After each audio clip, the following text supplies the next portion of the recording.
when I found 120 houses built on my property. I didn't call the police. I called my lawyer and started the most expensive game of chess this HOA has ever played. Picture this. You come home from working overseas for 2 years, and there's an entire neighborhood where your grandmother's cornfield used to be. Street signs reading Magnolia Lane and Dogwood Drive. Kids riding bikes on driveways poured over land that's been in your family for 80 years. A clubhouse with a pool sitting right where Babsier used to grow her prize-winning tomatoes. The HOA president? She laughed in my face when I showed her my deed, called me a scammer, threatened to have me arrested for trespassing on my own property.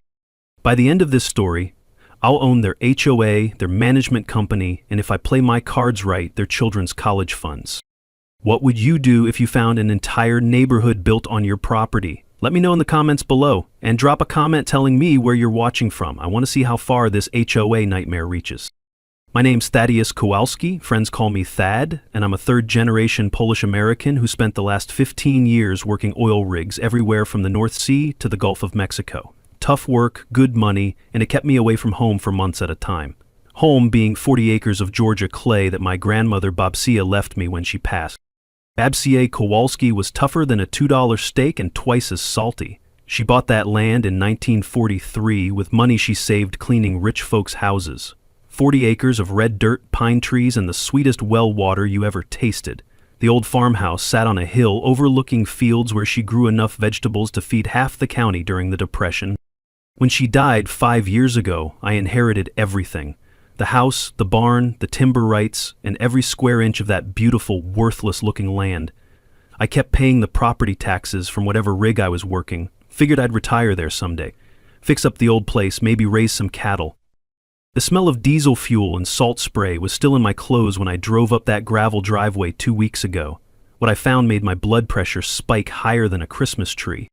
Magnolia Estates. 120 cookie-cutter houses with perfect lawns, a clubhouse that looked like a country club, and a swimming pool where Babsia's chicken coop used to stand. Street signs, fire hydrants, mailboxes with little decorative flags, the works. I sat in my pickup truck for 20 minutes, just staring. The sound of children laughing in what used to be our family cemetery. The crunch of fresh gravel under bicycle tires. Even the air smelled different. Chlorine from pool chemicals mixed with the artificial scent of fresh mulch. That's when I met Vivian Blackwood. Picture every HOA horror story you've ever heard, wrap it in a white BMW and perfectly highlighted hair, then give it a law degree and a husband on the county commission. Vivian was standing in her front yard. Correction, my front yard, directing a landscaping crew with the authority of someone who'd never been told no in her entire privileged life. I walked up to her with my survey documents and property deed, polite as Sunday church. "Ma'am, I think there's been some kind of mistake. This is my land." She looked me up and down like I was something stuck to her shoe. Work boots, faded jeans, the kind of tan you get from honest labor under foreign suns. "Honey," she said, voice dripping with fake sweetness, "this is a respectable neighborhood. Whatever scam you're running won't work here." I handed her the deed, watched her face go from condescending to confused to white as fresh paint. "This has to be fake," she stammered. "Ma'am, that deed's been in my family since 1943. Your clubhouse is sitting on my grandmother's grave." She slammed the door so hard the decorative wreath fell off. Through the window I could see her on the phone, gesturing wildly, probably calling her husband Bradley, the county commissioner who'd somehow managed to approve a 120-home development on land he didn't own. The metallic taste of rage filled my mouth as I walked back to my truck. These people had built their American dream on my family's legacy, and they thought a working man wouldn't have the resources to fight back. They were about to learn that 15 years on oil rigs teaches you more than just how to work with your hands. When you're dealing with international maritime law, billion-dollar contracts, and lawyers from 12 different countries, you pick up a few things about how the world really works. That night, I slept in my truck outside the old farmhouse, now the centerpiece of Vivian's fancy neighborhood, and started planning the most expensive chess game these people had ever played. Within 48 hours, Vivian Blackwood had declared war. She filed a restraining order claiming I was unstable and threatening to the safety of Magnolia Estates residents. The petition described me as a transient individual with a history of violence who was attempting to perpetrate a land fraud scheme against innocent homeowners. History of violence? Lady, the only thing I'd ever fought was roughnecks who couldn't hold their liquor and North Sea storms that tried to sink my rig. But Vivian wasn't just throwing legal papers around. She was working the neighborhood like a politician at a barbecue. Emergency HOA meeting. Printed flyers warning residents about the dangerous con artist targeting their community. She even started a WhatsApp group called Protect Magnolia Estates, where she shared my license plate number and told people to call 911 if they saw me. The buzz of 120 households melting down simultaneously sounds like angry bees trapped in a mason jar. Her husband Bradley fast-tracked a retroactive zoning variance through the county commission, backdated permits, emergency approval for the subdivision that had somehow been accidentally delayed in processing. The man was rewriting history faster than Stalin's propaganda department. Meanwhile, I was doing what oil rig workers do best, methodical problem-solving under pressure. I hired Jenkins Land Surveying, the most respected firm in 3 counties. Cost me $2,000, but when you're fighting for 40 acres worth millions, you don't cheap out on ammunition. Their GPS equipment confirmed what I already knew. Every single house, every street, every blade of artificially green grass sat squarely on Kowalski family land. But here's where it got interesting. The original developer, Pinnacle Construction, had filed their permits using a property description that didn't match any existing survey. They'd literally made up coordinates and submitted them to the county. And guess who was listed as Pinnacle's legal counsel on the incorporation papers? Vivian Blackwood Esquire. This woman hadn't just moved into a house built on stolen land. She'd helped steal it. Mini twist time. Vivian's restraining order required her to prove she had legal standing to file it. That meant proving she actually owned the property she was trying to protect. When the judge asked for her title documentation, she couldn't produce it because there wasn't any. Here's your knowledge nugget. Adverse possession laws don't apply to property with active tax payments.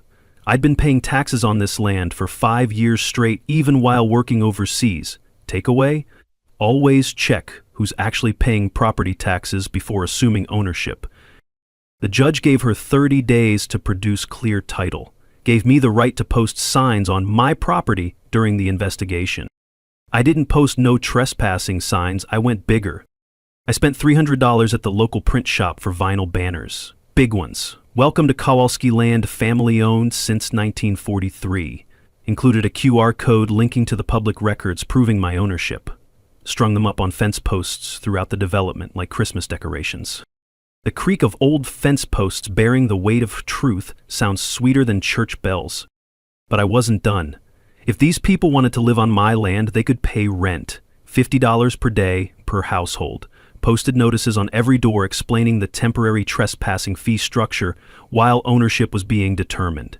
Included my Venmo account for convenient payment.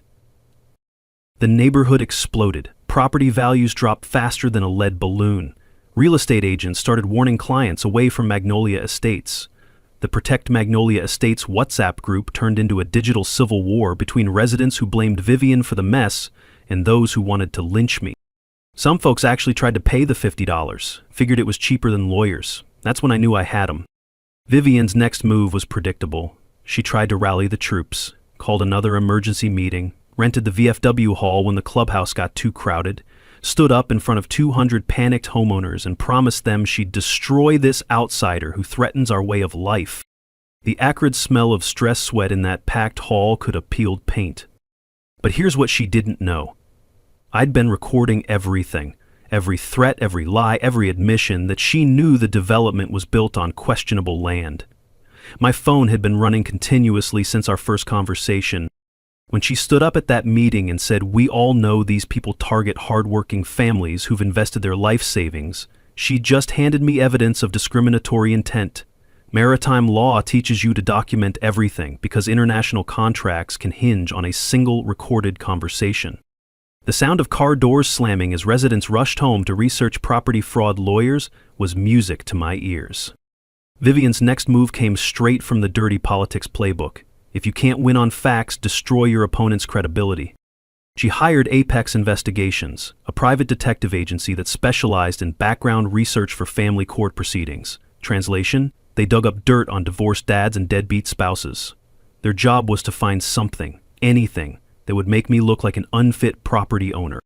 When that failed, turns out 15 years of clean maritime employment records and Navy veteran status don't scream dangerous criminal. She escalated, filed a petition to have me declared mentally incompetent, claimed my obsession with fraudulent property claims indicated severe psychological disturbance requiring state intervention. The woman was actually trying to have me committed so she could steal my land legally. But Vivian made one crucial mistake. She underestimated small-town networks. Martha Sandoval had worked as county clerk for 38 years before retiring. She knew where every skeleton was buried, which politicians owed favors to whom, and exactly how much Bradley Blackwood's consulting fees had increased since joining the county commission. Martha also happened to be my grandmother's bridge partner, and the only person Babsier trusted with her famous pierogi recipe. The smell of fresh coffee and old secrets filled Martha's kitchen as she laid out the real story. The Blackwood boy received $2 million from Pinnacle Construction, she said, sliding photocopied bank statements across her kitchen table, called it a feasibility study fee for county development planning. Funny thing about feasibility studies, they usually happen before you build 120 houses, not after. Martha had kept copies of everything. County Commission meeting minutes showing Bradley knew about my ownership, environmental impact studies that had been falsified, building permits backdated to cover the illegal construction, and the crown jewel? Recorded phone calls between Vivian and Pinnacle executives planning the acquisition of my property. Mini twist time. Turns out my 15 years working international oil rigs had given me more than just a good savings account. Maritime law requires understanding complex property rights, international contracts, and dispute resolution. I wasn't just some blue-collar guy they could intimidate. I was certified in handling multi-million-dollar legal disputes across multiple jurisdictions. More importantly, I had connections. Forensic accountants who specialized in tracking money through offshore drilling companies. Lawyers who understood RICO statutes. People who made their living untangling international fraud schemes. Here's your knowledge nugget. RICO laws apply to property fraud when multiple parties conspire across state or county lines. Takeaway: document everything when dealing with suspected corruption. Patterns matter more than individual incidents. I filed federal RICO charges against Vivian, Bradley, and Pinnacle Construction. Alleged criminal conspiracy to defraud a property owner. Requested immediate asset freezing for all defendants pending investigation. And just for fun, I simultaneously filed adverse possession claims against all HOA common areas, the pool, clubhouse, and playgrounds they'd built on my land. The rumble of news vans arriving in Magnolia Estates sounded like distant thunder. Vivian's panic response was spectacular. She tried to flee to her sister's house in Sarasota, got pulled over at the Georgia-Florida border with suitcases full of financial documents and $40,000 cash. Bradley attempted to resign from the county commission for health reasons, but got served with federal subpoenas before he could submit his paperwork. Pinnacle Construction suddenly declared bankruptcy, though their executives had somehow managed to transfer all assets to a new company called Magnolia Development LLC. The week before, that's when the HOA board made their fatal mistake. They levied an emergency assessment of $15,000 per household to fund their legal defense against my frivolous lawsuit. Imagine coming home from work to find a letter demanding $15,000 to fight a lawsuit that exists because your HOA president helped steal the land your house sits on. The residents' revolt was swift and merciless. The taste of metal from stress-grinding teeth became the neighborhood's unofficial flavor. Two factions emerged. Team Thad, who wanted Vivian's head on a pike, and Fight the Claim, who viewed me as an outside threat to their American dream. The neighborhood Facebook group became a digital battlefield. Real estate agents fled like rats from a sinking ship. Property showings dropped to zero. But the most beautiful part? Some residents started doing their own research. Turns out when you buy a house, you're supposed to get something called clear title. About 60 families discovered their title insurance specifically excluded coverage for fraud by the seller. The chemical smell of photocopying machines working overtime drifted from every real estate office in town as lawyers scrambled to understand how an entire subdivision had been built without anyone actually owning the land. Local news picked up the story when Martha leaked the financial documents to her nephew at WGST. County Commissioner received millions in questionable consulting fees, made for excellent Friday night ratings. Desperation makes people stupid, and Vivian Blackwood was about to prove that theory in spectacular fashion. Her first offer came through a lawyer, $500,000 cash, immediate settlement, full confidentiality agreement. When I laughed and hung up, she tried a different approach. If she couldn't buy me off, she'd frame me. The setup was amateur hour. Vivian's 22-year-old son, Derek, trust fund kid with a criminal justice degree and delusions of cleverness, spray-painted thigh beef across my grandmother's barn at 2 a.m. on a Tuesday. Problem was, I'd installed military-grade security cameras throughout the property after the first vandalism attempt. Watching Derek stumble around in the dark with a can of Krylon Red, occasionally stopping to check his phone for directions to the barn, was better entertainment than Netflix. But Vivian wasn't satisfied with petty vandalism. She escalated to planting evidence. Had Derek dump stolen HOA equipment, pool maintenance gear, landscaping tools, even a riding mower on my property, then called the sheriff to report the theft. The mechanical hum of my security cameras rotating to track their movements sounded like a cat purring. Police Chief Ronald Hutchins arrived with all the enthusiasm of a man who'd rather be fishing. Turned out he was Bradley Blackwood's golf buddy and regular poker partner. The investigation consisted of Chief Hutchins glancing at the planted evidence, shaking his head sadly, and explaining that he'd have to arrest me unless I cooperated with the HOA's reasonable requests. I handed him a USB drive containing 48 hours of security footage showing Derek's crimes in glorious 4K resolution. "Chief," I said, "either arrest that boy for trespassing, vandalism, and evidence tampering, or explain to the FBI why you're covering for him." The taste of adrenaline during our midnight stakeouts was bitter as black coffee, but worth every sleepless hour. Mini-twist time. While researching the property deed for my lawsuit, I discovered something that changed everything. My grandmother's original deed included mineral rights to the property. And according to recent geological surveys filed with the state, my 40 acres sat on top of confirmed natural gas deposits worth more than $50 million. Suddenly, Pinnacle Construction's aggressive interest in this particular piece of worthless farmland made perfect sense. But here's where it got really interesting. Digging through Bradley Blackwood's financial records, now public thanks to the federal investigation, I found a 99-year gas lease agreement, signed in my name, with my forged signature, authorizing extraction on my property for the next century. Here's your knowledge nugget. Mineral rights often stay with the original property owner unless explicitly sold separately. Takeaway: always check what subsurface rights come with your property deed. They might be worth more than the house. The energy company had already paid $10 million in advance royalties, money that had been laundered through Bradley's consulting firm and Vivian's law practice. The lease included pipeline easements affecting every single house in Magnolia Estates, meaning their property values would crater once industrial extraction began. I contacted Meridian Energy directly, explained that their $10 million lease had been signed by someone who didn't own the mineral rights, offered them a choice: void the fraudulent contract and negotiate with the actual property owner, or watch their investment disappear in federal court. The electric tension in their corporate office conference room was thick enough to cut with a chainsaw. 3 days later, I had a new contract, 50% royalties, $20 million signing bonus, and full environmental oversight of any extraction operations. Plus, Meridian's legal team would support my property claim as part of protecting their legitimate business interests. The neighborhood Facebook group exploded when residents learned about the gas lease. Half blamed me for industrializing their community. The other half blamed Vivian for signing away their property values without their knowledge. Children were forbidden from playing in certain yards as parents chose sides in the escalating civil war. But the sweetest moment came when Vivian tried one last desperate play. She organized a community safety meeting at the clubhouse, built on my property, remember? and invited the entire neighborhood to discuss protecting our families from outside threats. 200 angry homeowners packed into the room. Vivian stood at the front, perfectly coiffed and confident, ready to rally the troops against the dangerous outsider. That's when I walked in and handed her an eviction notice.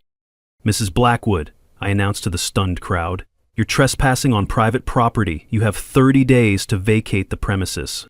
The scratch of pens on paper as residents frantically took notes sounded like mice in the walls. The meeting dissolved into chaos. Half the crowd demanded Vivian's resignation. The other half shouted threats at me. Someone called the sheriff. Someone else called the news. But the most beautiful sound of all was Vivian's voice cracking as she tried to maintain control of a situation that had completely escaped her grasp. The smoking gun came from the most unlikely source, Martha Sandoval's basement filing cabinet. "I kept copies of everything," Martha explained, leading me down creaky wooden steps into her cluttered basement. 38 years of county clerk work teaches you that politicians have selective memory problems. The musty smell of old documents and mouse droppings filled the air as she opened a metal filing cabinet marked "Insurance Files, Do Not Discard." Inside were photocopies of meeting minutes, financial records, and recorded transcripts that were supposed to have been accidentally destroyed in a county office water leak 3 months earlier. The first bombshell? Bradley Blackwood hadn't just known about my property ownership. He'd attended a closed-door county commission meeting where they specifically discussed how to resolve the Kowalski problem. The meeting minutes, in Martha's careful handwriting, showed commissioners discussing eminent domain alternatives and edited development approval process. Vivian had been there too, not as a resident, but as Pinnacle Construction's legal counsel. The meeting happened 6 months before the first house was built, 18 months before she moved into the neighborhood. She'd been planning this theft from the beginning. But the real revelation was bigger than just my property. Martha's files contained evidence of similar schemes across 12 rural communities in Georgia.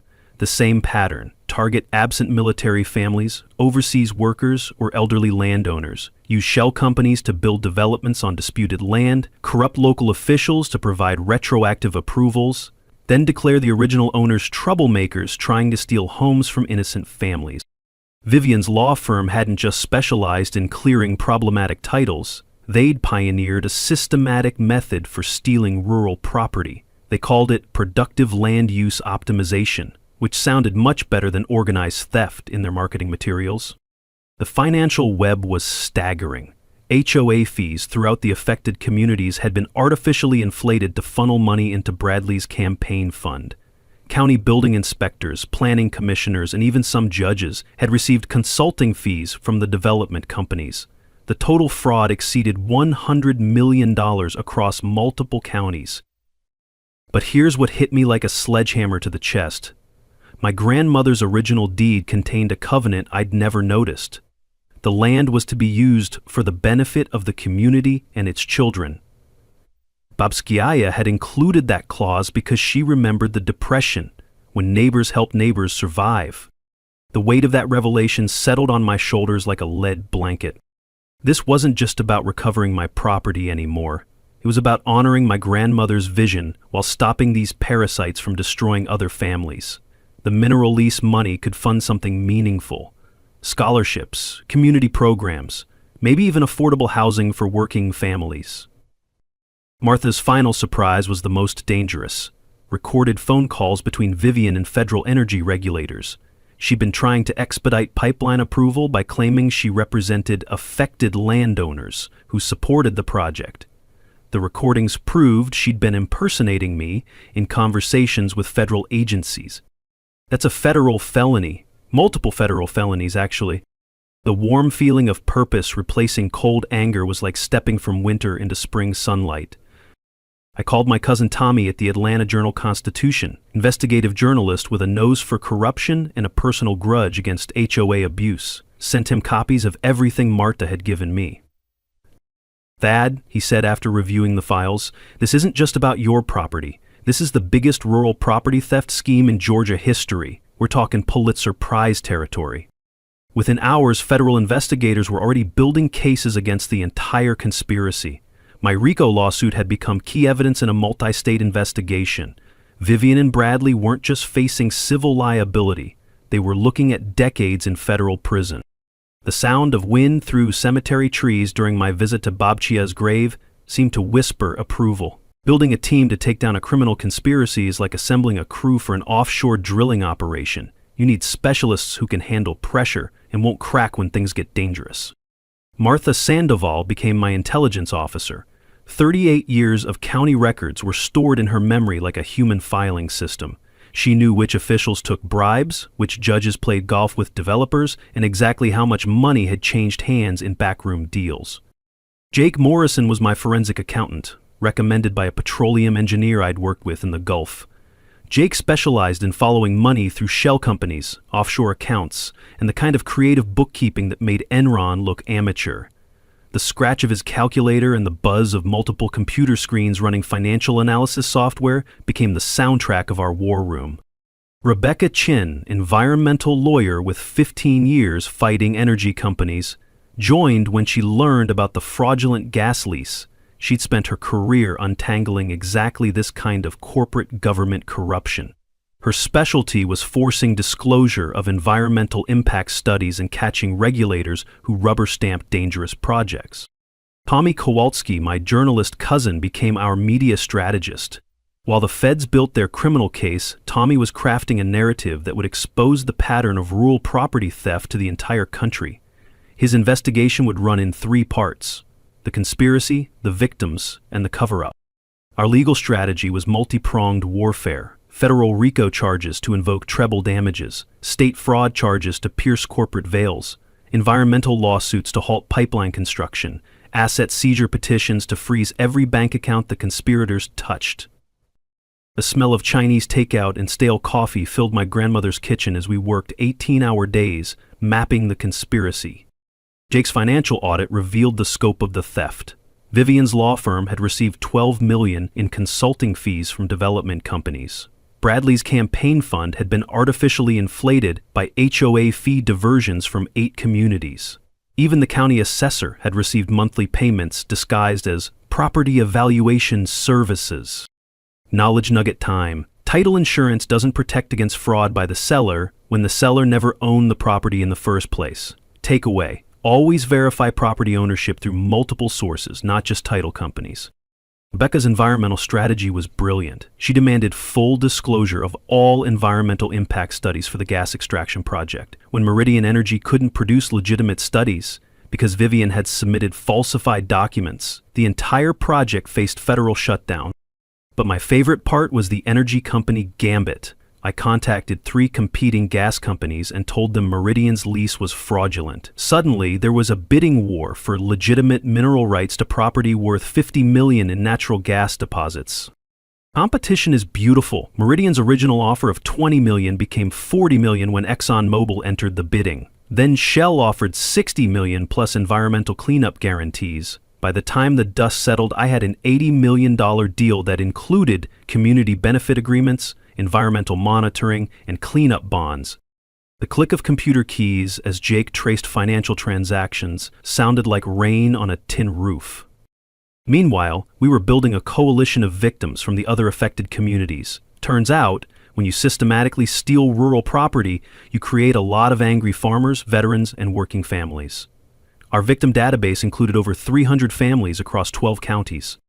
Tommy's investigative series would profile the human cost of the conspiracy: elderly couples losing family farms, military families returning from deployment to find their land developed, working families bankrupted by legal fees fighting fraudulent evictions.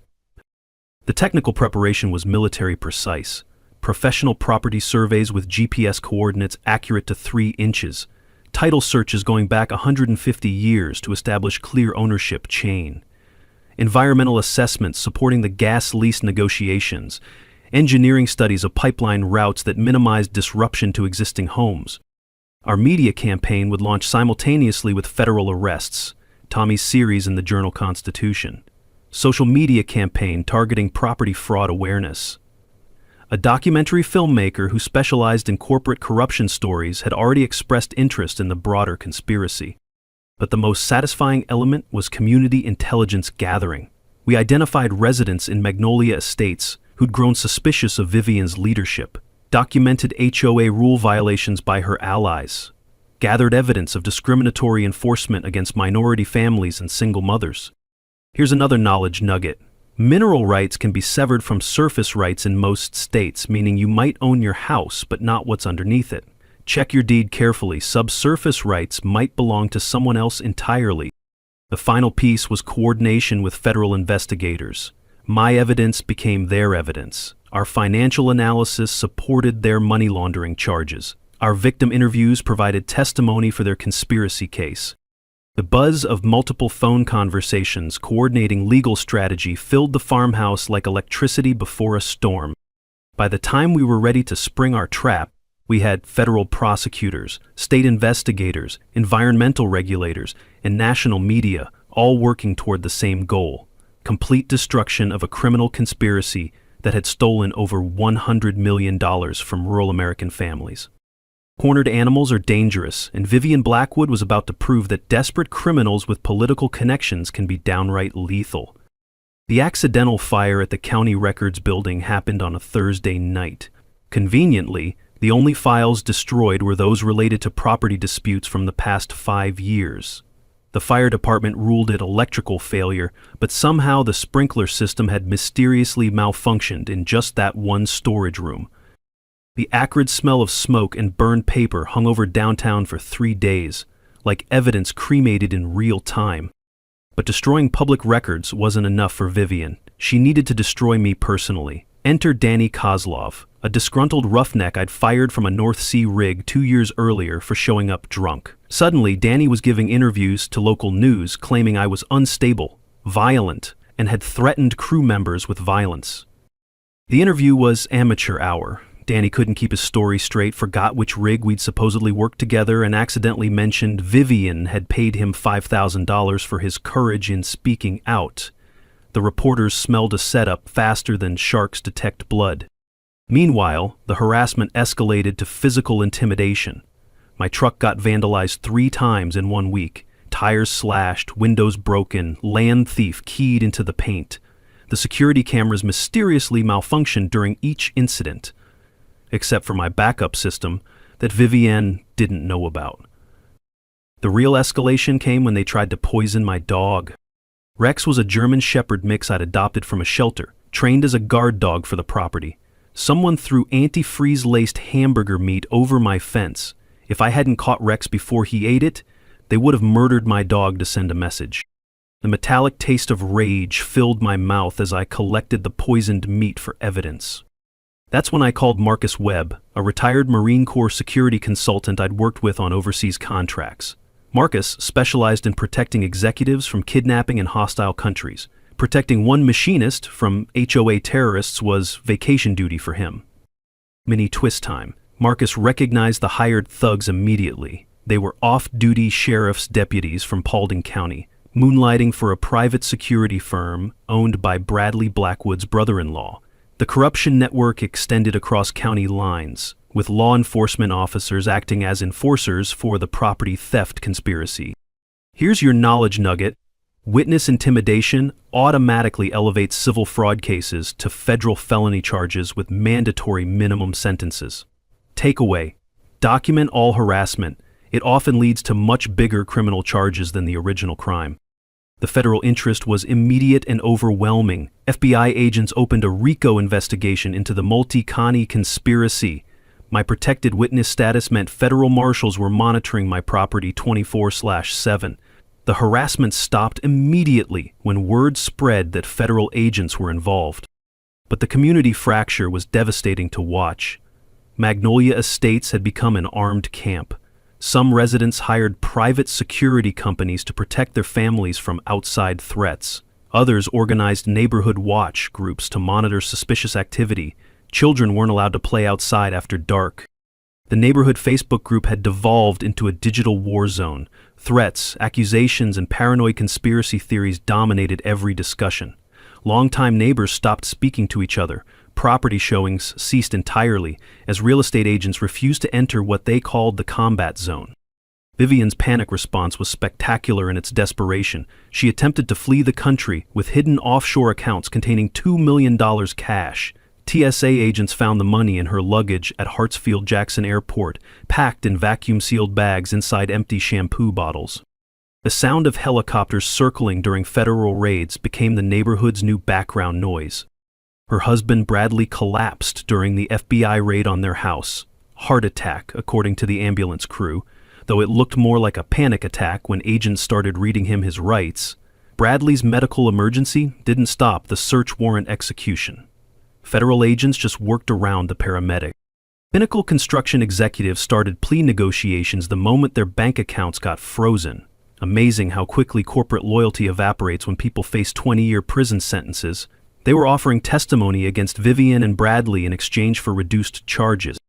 The most beautiful sound was Vivian's voice on the wiretapped phone calls, becoming more shrill and desperate as her world collapsed. The FBI had been recording her conversations for weeks, capturing detailed confessions about the entire conspiracy. But the ultimate vindication came when the energy company investigation revealed the full scope of the mineral rights fraud. Vivian hadn't just forged my signature on one lease, she'd been forging signatures for dozens of property owners across multiple states. The federal energy fraud charges alone carried a potential life sentence. The crunch of broken glass from vandalized security cameras mixed with the mechanical hum of federal surveillance equipment created a symphony of justice in motion. Desperation turned Vivian Blackwood into something far more dangerous than a corrupt HOA president. It turned her into a woman with nothing left to lose. Her final gambit was pure scorched earth. If she couldn't keep the stolen property, she'd destroy it for everyone else. Emergency HOA meeting, mandatory attendance, special assessment of $25,000 per household to purchase the entire development from a shell company she'd created overnight. The plan was diabolical in its simplicity. Transfer all 120 properties to Magnolia Holdings LLC, a company she secretly owned. Drain every homeowner's savings through the emergency assessment, then declare the HOA bankrupt, leaving families homeless while she disappeared with millions in extracted equity. But Vivian's desperation made her sloppy. She didn't know about my friendship with Judge Patricia Morrison, Jake's sister and the federal magistrate handling asset forfeiture in my case. When Vivian tried to execute her property transfer scheme, Judge Morrison issued an immediate restraining order freezing all real estate transactions in Magnolia Estates. The sabotage escalated beyond property theft into attempted murder. Someone contaminated my well water with industrial chemicals, specifically methylene chloride from a dry cleaning operation. The chemical smell was barely detectable, but lab tests revealed concentrations high enough to cause liver failure within weeks. If I hadn't been paranoid enough to test my water supply, I'd be dead. The arson attempt came next. 3 a.m. on a Tuesday, Derek Blackwood and 2 accomplices tried to burn down my grandmother's farmhouse with me inside. They used an accelerant trail from the barn to the house, figuring the old wood would go up like kindling. What they didn't know, Marcus Webb had installed military-grade motion sensors throughout the property.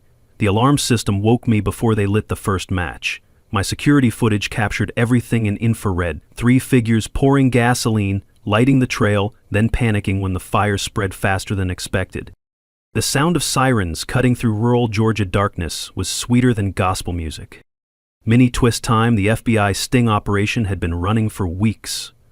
Agent Sarah Chen, posing as a corrupt energy company lawyer, had been meeting with Vivian to discuss resolving the ownership problem permanently. Vivian confessed to the entire conspiracy on tape, including her plan to frame me for threatening federal agents. The wire recordings were devastating. Vivian admitting she'd targeted military families specifically because those people are always deployed and can't defend their property. Describing me as just another dumb veteran who doesn't understand how the system works. Planning to have me declared mentally incompetent and committed to a state facility. But the most damning evidence was her casual discussion of similar schemes across multiple states. Vivian's operation had stolen rural property worth over $300 million from more than 1,000 families. She kept detailed records of every theft, every forged document, every bribed official. The federal response was swift and overwhelming. Simultaneous raids on properties in 12 counties, asset forfeiture of everything Vivian and Bradley owned, houses, cars, bank accounts, even Vivian's jewelry collection. The FBI seized financial records going back 15 years. The community awakening was painful, but necessary. Residents finally understood they'd been living in a criminal enterprise disguised as a suburban neighborhood. Their property values weren't just declining. They were living on stolen land with clouded titles that made their homes essentially worthless. The weight of responsibility as the story went national was crushing. Congressional hearings on rural property fraud, documentary crews filming the destruction of the American dream, my phone ringing constantly with reporters, victims from other states, and lawyers offering to represent more fraud victims. But the most satisfying moment was Vivian's final breakdown. Caught red-handed with evidence of arson, attempted murder, and federal conspiracy charges, she tried one last desperate play, claiming she was the real victim of a federal conspiracy to steal property from hard-working American families. The press conference was spectacular. Vivian, flanked by two public defenders who looked like they'd rather be anywhere else, sobbing about government overreach, while federal prosecutors read a 47-count indictment: wire fraud, mail fraud, money laundering, attempted murder, arson, and leading a criminal enterprise. Mike ruled, I had never done everything I was asked to do while I was up at third grade. It was way too. The flash of camera lights during her perp walk illuminated the complete collapse of her carefully constructed facade. Bradley's cooperation came immediately. Faced with life in prison, he provided testimony against Vivian, Pinnacle Construction, and 14 county officials across 3 states. His detailed confession revealed the scope of a corruption network that had infected rural Georgia like cancer. The chemical smell of document preservation spray filled the federal evidence warehouse as investigators cataloged thousands of fraudulent documents. Every forged signature, every falsified permit, every bribed approval was being preserved for what prosecutors called the largest rural property fraud case in American history. But through it all, the most beautiful sound was silence, the absence of Vivian's voice, her threats, her lies, her attempts to destroy my family's legacy. The county courthouse hadn't seen crowds like this since the civil rights protests of the 1,960. 600 people packed into a building designed for half that number, with overflow crowds watching on big screens set up in the parking lot. News vans from Atlanta, Jacksonville, and Nashville lined the streets. Federal marshals provided security as the biggest corruption trial in Georgia history reached its climax. Vivian Blackwood arrived in handcuffs but had been released on a $1 million bond pending trial. Her designer clothes couldn't hide the hollow look in her eyes or the tremor in her hands. Bradley sat separately, having already pled guilty and agreed to testify against his wife in exchange for a reduced sentence. The buzz of hundreds of conversations created a noise like angry wasps as residents, media, and federal investigators filled every available seat. Judge Patricia Morrison called for order as the Emergency County Commission meeting began. The official agenda was simple: vote on whether to void all fraudulent development approvals and return stolen property to rightful owners. The real agenda was public accountability for 15 years of systemic corruption. Commissioner Williams, who'd somehow avoided the FBI dragnet, called the first witness. Vivian stood at the podium, defiant despite the federal charges hanging over her head. Ladies and gentlemen, she began, her voice cracking slightly, I stand before you as a victim of federal overreach and a conspiracy to destroy our community. For years, I've worked tirelessly to build Magnolia Estates into a model neighborhood where families could pursue the American dream. The crowd stirred restlessly. Someone in the back shouted, "What about the families you stole from?" Vivian's composure slipped. I never stole anything. Every development was properly approved through legitimate county processes. If there were paperwork irregularities, they were the result of county incompetence, not criminal intent. She pointed directly at me, sitting in the front row with my legal team. This man, this outsider, is destroying the lives of 120 innocent families because he wants to profit from a legal technicality. He's trying to steal homes from hard-working Americans. The metallic taste of controlled anger filled my mouth as she continued her lies.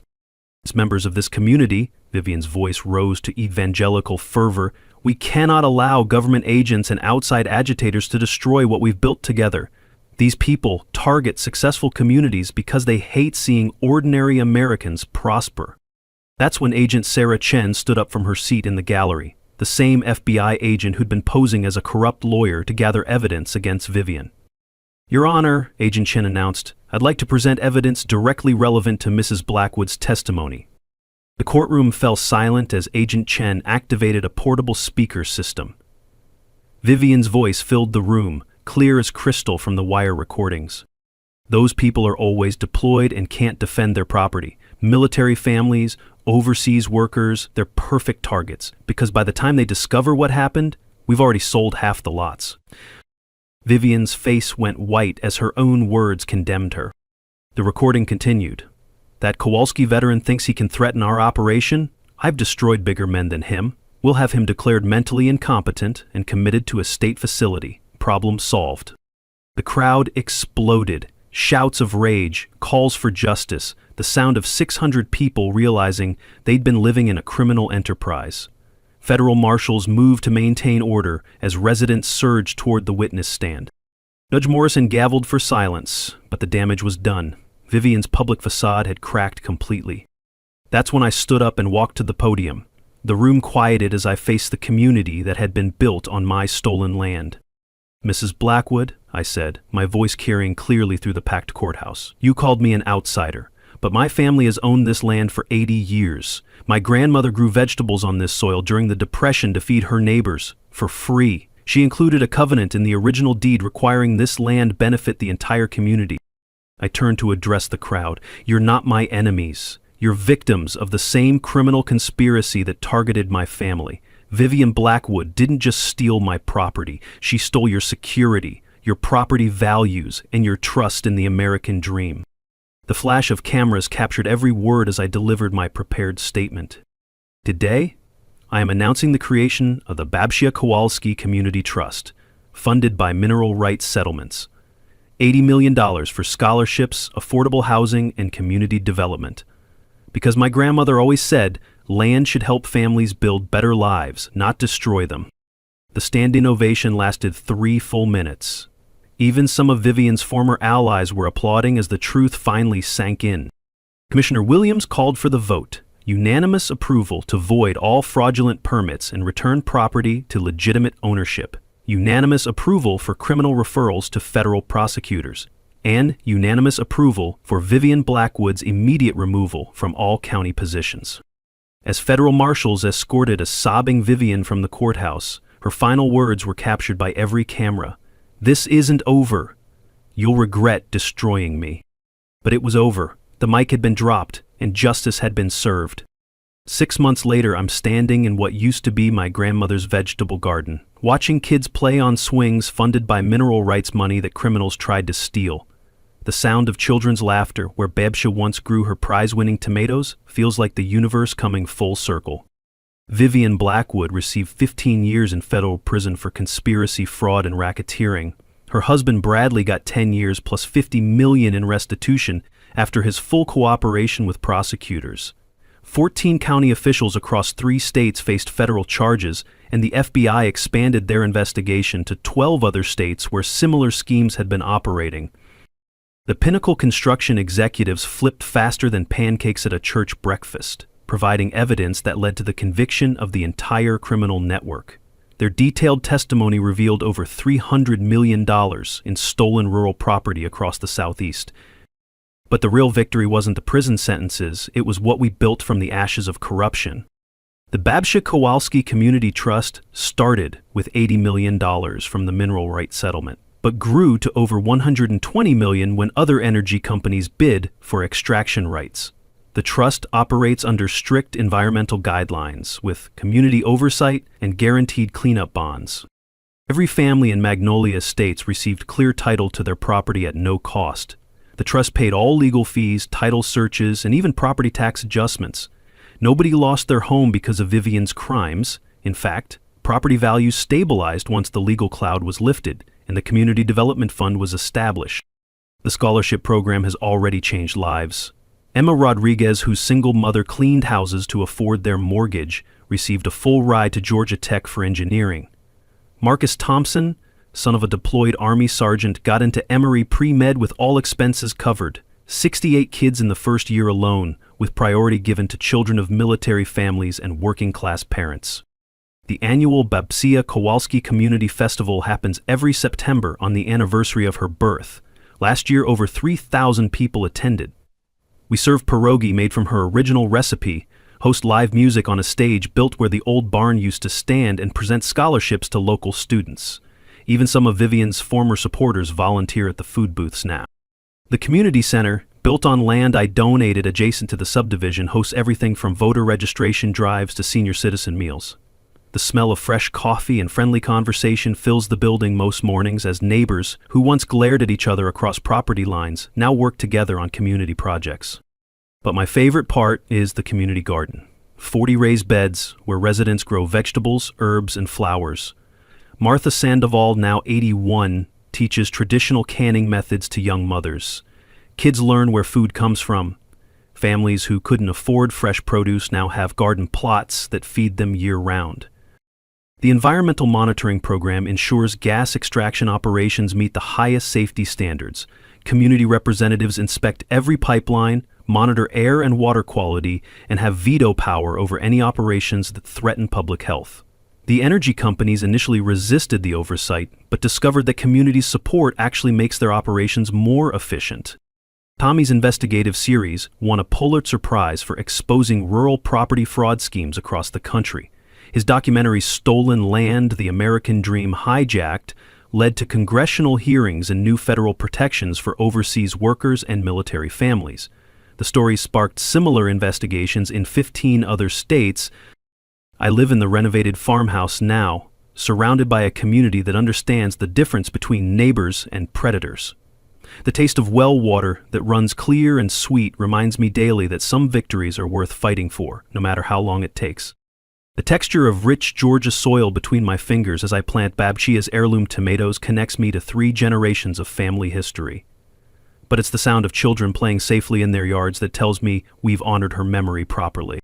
Here's your call to action. If you've dealt with HOA corruption, property fraud, or any situation where powerful people tried to steal what your family worked for, share your story in the comments below. Your experience might help someone else avoid the same trap.